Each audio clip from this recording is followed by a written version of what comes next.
இன்னைக்கான voting result தான் பார்க்க போகிறோம். இந்த ஓட்டிங் ரிசல்ட்டோட நேற்று எபிசோட் எப்படி இருந்தது, ப்ளஸ் என்னென்ன விஷயங்கள் நல்லா இருந்தது, அப்படி எல்லாத்தையுமே கலந்து பார்த்துடலாம். இதில் தொடர்ந்து நாளுக்கு நாள் அதிகரிக்கிற ஒரு விஷயம் என்னன்னா, எஃப்ஜே ப்ளஸ் ஆதிரை இவங்க 2 பேரையும் ஒரே இதில் இருக்க வச்சது ரொம்ப கொண்டாட்டமாக போயிடுச்சு. இந்த வாரம் ஆதிரை ரொம்ப ஆக்டிவாக இருக்காங்களாம்.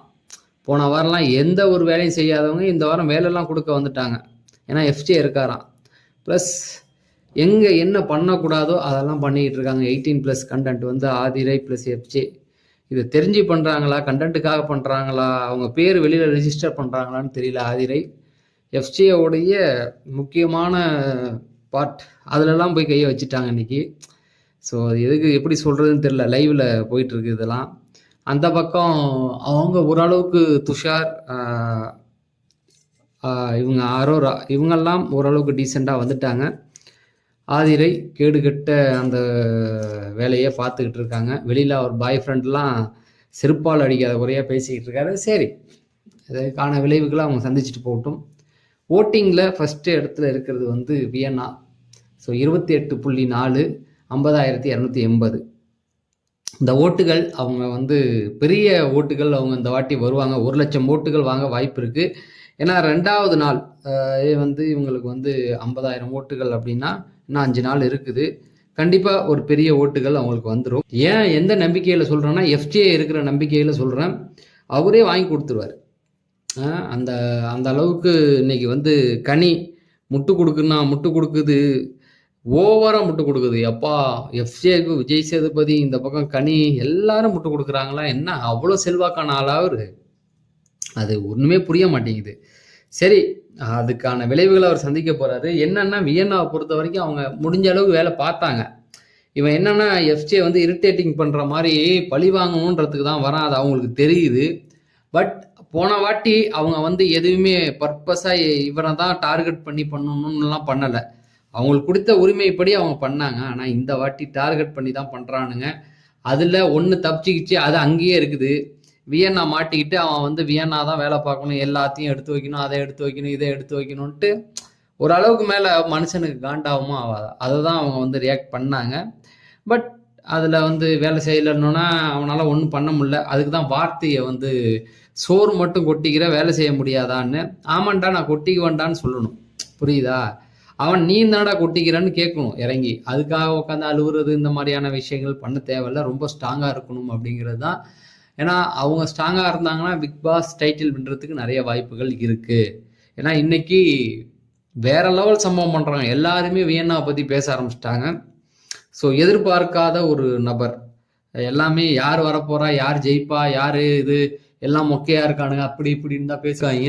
ஸோ அதனால் வியன்னா அதுக்கு டிசர்விங் தான் அப்படின்னு சொல்லலாம். அடுத்தது பார்த்தீங்கன்னா பிரவீன் 14.27% ஓட்டுகள் வந்து 26,856 ஓட்டுகள். இன்னைக்கு எபிசோடில் இவரை எங்கே பார்த்தீங்க, யாராவது சொல்லுங்க. இன்னைக்கு எபிசோடில் இவரை யாராவது பார்த்தீங்களா? எந்த இடத்துல இவரை பார்த்தீங்க, இவர் என்ன பண்ணார் அப்படிங்கிறத பற்றி யாராவது கமெண்ட் செக்ஷனில் சொல்லுங்கள். ஆனால் ஓட்டுகள் மட்டும் 27,000, 2வது பிளேஸுக்கு வந்திருக்காரு. ஒரு எபிசோடில் ஒரு சீன் கூட வராத ஒருத்தவர் வந்து 2வது இடம்னா ஏற்றுக்க முடியுதா? வெளியில் ஆட்கள் இருக்கும் சொல்கிறேன். அப்போ அவரெல்லாம் மறந்து தானே இருக்கும். அவர் வந்து 2 நாள் கண்டென்ட் கொடுத்தாரு, ஓகே. இன்னைக்கு வந்து முக்கியமான டாஸ்க்கள் எல்லாம் நடந்தது. ஓகே, ஜூஸ் டாஸ்க் நடந்தது, நிறைய பிரச்சனைகள் போனது.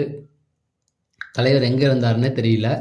ஸோ எங்கே இருக்காருன்னே தெரியாத ஒரு எபிசோடில் ஃபுல்லாகவே காணும் அப்படின்னா இதுதான் நமக்கு டவுட்டை ஏற்படுத்துறது. இவனுக்கெல்லாம் ஓட்டு யார் போடுறா? நேற்று போட்ட உடனே நேற்று அவர் வந்து என்ன பண்ணார்? நேற்று எதுவுமே பண்ணலை. இந்த மாதிரி எதுவுமே பண்ணாதவங்களுக்கு ஓட்டு போட்டால் தான் நமக்கு ஓட்டு வந்தது பிரச்சனை கிடையாது. 2வது இடத்துல வந்து நிற்கிறாரு, அதுதான் அவர் மைண்ட்லேயே இல்லையே. அப்படி இருக்கும்போது அவருக்கு 2வது ஓட்டு வரைக்கும் போடுறாங்க அப்படின்னா என்ன பண்ணுறது போங்க. அடுத்தது சுபிக்ஷா 13.28%, 22,866 ஓட்டுகள் வாங்கி 3வது இடத்துல இருக்காங்க. வீடியோவில் சொல்லியிருந்தேன், சுபிக்ஷாவை பொறுத்த வரைக்கும் தன்னை காப்பாற்றிக்கிறதுக்காக அவங்க கூட ஒட்டு ஓதிடுவாங்கன்னு. அதே போல் எஃப்ஜே கூட சேர்ந்துக்கிட்டு தான் இன்னைக்கு வியன்னாவை வேலை வாங்கிட்டு இருந்தாங்க. இவங்களை பொறுத்த வரைக்கும் வியன்னா வாங்க தேவையில்லை, வேற யாராவது வாங்கியிருக்கலாம்ல. ஓகேவா? அது அவங்களுக்கு வந்து பார்வதி அவ்வளோதான். பார்வதி, எஃப்ஜேக்கு வந்து வியன்னா. இதுதானே தவிர, அந்த வீட்ல வேற யாருமே இல்லையா? வேற யாரையுமே கூப்பிட்டு வேலை வாங்க மாட்டீங்களா? கெமியெல்லாம் கூப்பிட்டு வேலை வாங்க மாட்டீங்களா? எவ்வளோ பேர் இருக்காங்க. பிக்கல்ஸ் விக்ரம் வந்து சொல்றாரு, "இதுக்கு எதுக்கு இவ்வளோ பிரச்சனை? நீ எதுக்குடா காய்கறி எடுத்ததுக்கு பிச்சை எடுத்துக்கணும்னு உட்காந்து அழுதுகிட்டு இருந்தியா? அது எதுக்கு? அதுக்கு விஜய் சேதுபதி இதெல்லாம் இவ்வளோ டென்ஷன் தேவையில்லையேன்னு உன்னை யார் பிச்சை எடுத்து சாப்பிட சொன்னா? அதுக்கு கொடுக்க மாட்டேன்னு தான் சொன்னுச்சுங்க. சாப்பிடாதன்னு சொன்னதுக்கு நீ வந்து அவ்வளோ ட்ராமா பண்ண. அதெல்லாம் ஓவரா தெரியல. இன்னைக்கு வந்து சபரிகிட்ட நின்றுக்கிட்டு ஒரு குறிப்பிட்ட லெவலுக்கு மேலே வேலை கொடுத்தா எல்லாருக்கும் டார்ச்சர் தான். ஓகேங்களா? அந்த இடத்த அந்த பொண்ணு கூட்டிகிட்டு வருது.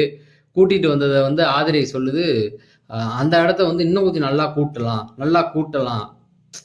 கூட்ட சொல்லியே கூட்டியாச்சு, முடிஞ்சு போச்சு. என்ஜாய் பண்ணுற மாதிரி இருந்தது. அடுத்தது துஷார் 11.41.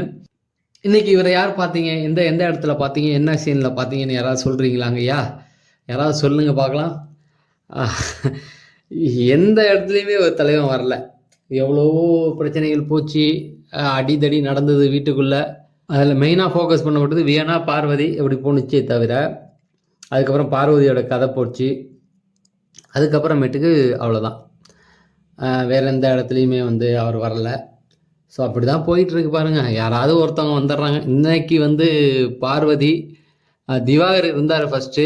திவாகர்லாம் வந்துடுறாரு. இப்போல்லாம் ஒரு 2 சீன் 3 சீன் காட்டுறாங்க. அவ்வளோதான். சபரி ஒரு சீன் வந்தார்னு நினைக்கிறேன். ஜூஸ் இதில் வந்தார். அதுக்கப்புறமேட்டுக்கு அதுக்கப்புறமேட்டுக்கு சண்டை போட்டுக்கும் போது பெருசாக யாருமே வந்து போகிறது. ரம்யா 7.8% வாங்கியிருக்காங்க. ஓட்டுகளுடைய எண்ணிக்கை 12,581 ஓட்டுகள் வாங்கியிருக்காங்க. ரம்யா ஜோ இன்னைக்கு வந்து பார்வதி கிட்ட ஒரு சண்டை. நான் வந்து அதாவது வீக் டேஸ்லலாம் அவங்கள்ட்ட நல்லா பேசிகிட்டு இருப்பாங்களாம். வீக் டே வந்தால் முதுகில் குத்துறாங்கம்பாங்களாம்.